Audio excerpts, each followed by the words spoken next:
गणनायकाय गणदैवताय गणाध्यक्षाय धीमहि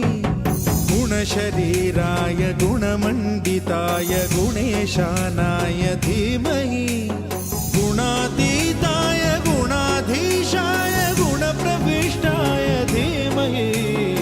एकदन्ताय वक्रतुण्डाय गौरीतनयाय धीमहि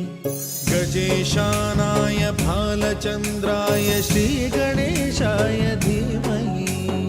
एकदन्ताय वक्रतुण्डाय गौरीतनयाय धीमहि गजेशानाय भालचन्द्राय श्रीगणेशाय धीमहि गीताय ग्रन्थगेयाय ग्रन्थान्तरात्मने